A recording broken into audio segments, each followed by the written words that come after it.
નમસ્કાર મિત્રો, વિડીયોમાં તમારું સ્વાગત છે। જી હા મિત્રો, અત્યારે હાલ મોટા અને મહત્વના સમાચાર સામે આવી રહ્યા છે। તો મિત્રો, સમાચારમાં વાત કરીએ તો ભારત સરકારે તાજેતરમાં નવા જીએસટી દરોની જાહેરાત કરી હતી, જે અંતર્ગત 350 સીસી સુધીનું મોટરસાઇકલ પરનું ટેક્સ 28% થી ઘટાડીને 18% કરી દેવામાં આવ્યો હતો। આ નિર્ણયથી સીધી અસર રોયલ એન્ફિલ્ડ ની 350 સીસી રેન્જની બાઇક પર જોવા મળી છે। કંપનીને સૌથી વધુ વેચાતી મોટરસાઇકલ હવે પહેલા કરતાં વધુ સસ્તી અને ફિક્સ બાઇક બની ગઈ છે। આ લિસ્ટમાં 350 બુલેટ, 350 હન્ટર, 350 મેટ્રો, 350ની નવી ક્લાસિક 350 જેવી લોકપ્રિય બાઇકનો સમાવેશ થાય છે। જી હા મિત્રો, અત્યારે હાલ મોટા અને મહત્વના સમાચાર સામે આવી રહ્યા છે।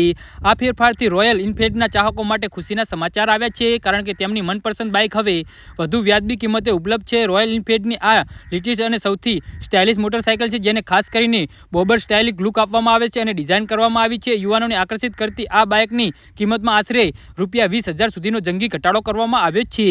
જી હા મિત્રો, અત્યારે હાલ મોટા અને મહત્વના સમાચાર સામે આવી રહ્યા છે। તો મિત્રો, સમાચારમાં વધુ વિગતવાર વાત કરીએ તો કંપનીની સૌથી વધુ લોકપ્રિય ગણાતી ક્લાસિક 350 હવે વધુ સસ્તી થઈ છે અને તેના ટોપ એન્ડ એમરાઇડ ગ્રીન શેડની કિંમતમાં ₹19,000 કરતાં વધુનો કાપ મુકાયો છે। 349 સીસી એન્જિનવાળી આ બાઇક આરામદાયક રાઇડ અને તેના દમદાર દંપ માટે જાણીતી છે અને નવી કિંમતો સાથે આ બાઇક હવે વેલ્યુ ફોર ની મની સાબિત થઈ રહી છે। જી હા મિત્રો।